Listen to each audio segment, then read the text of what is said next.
Assalamualaikum warahmatullahi wabarakatuh. Perkenalkan, nama saya Ade Sophia dengan NIM C1C021031. Di sini saya akan menjelaskan materi dari mata kuliah akuntansi keperilakuan tentang ilmu keperilakuan dalam perspektif akuntansi. Pertimbangan aspek keperilakuan pada akuntansi terbagi menjadi dua. Yang pertama, akuntansi adalah tentang manusia, dan yang kedua adalah akuntansi adalah tindakan. Yang pertama, akuntansi adalah tentang manusia. Berdasarkan pemikiran perilaku manusia dan faktor sosial sesungguhnya didesain secara jelas dalam aspek-aspek operasional utama dari seluruh sistem akuntansi. Para akuntan membuat asumsi secara berkelanjutan mengenai bagaimana mereka menggunakan sistem informasi akuntansi serta bagaimana sistem akuntansi sesuai dengan kenyataan manusia dan mempengaruhi organisasi. Yang kedua, akuntansi adalah tindakan. Dalam organisasi, semua anggotanya mempunyai peran yang harus dimainkan guna mencapai tujuan organisasi. Peran tersebut bergantung pada besarnya porsi tanggung jawab dan rasa tanggung jawab anggota tersebut terhadap pencapaian tujuan organisasi. Dimensi akuntansi keperilakuan. Akuntansi biasanya hanya terdapat pada pelaporan informasi keuangan. Selama beberapa dekade terakhir, para manajer dan akuntan profesional mulai menyadari kebutuhan akan tambahan informasi ekonomi yang dihasilkan oleh sistem akuntansi. Dimensi akuntansi keperilakuan yaitu lingkup akuntansi keperilakuan, pengaruh perilaku manusia.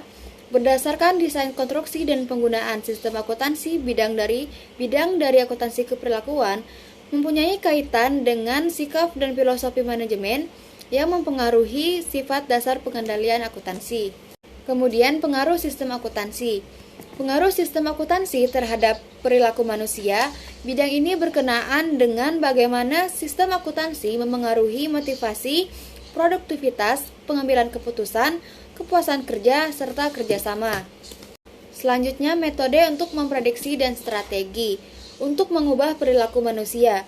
Bidang ketiga dari akuntansi keperilakuan ini mempunyai hubungan dengan cara sistem akuntansi digunakan sehingga mempengaruhi perilaku. Selanjutnya, dari dimensi akuntansi keperilakuan yaitu aplikasi dari akuntansi keperilakuan. Riset ini menunjukkan bahwa jika aspek keperilakuan dan keputusan seperti yang secara menyeluruh dan jika tindakan korektif tidak diambil ketika sikap menyimpang telah dicontohkan, maka bisa hampir dipastikan bahwa hasilnya seperti pertanyaan terakhir dari contoh di atas, sistem tidak bekerja sebagaimana yang diantisipasi. Lingkup dan sasaran hasil ilmu keperilakuan. Istilah ilmu keperilakuan adalah penemuan yang relatif baru. Konsep tersebut begitu luasnya sehingga lebih baik lingkup dan isinya digambarkan dari awal. Ilmu keperilakuan mencakup bidang riset manapun yang mempelajari baik melalui metode eksperimentasi maupun observasi perilaku dari manusia dalam lingkungan fisik maupun sosial.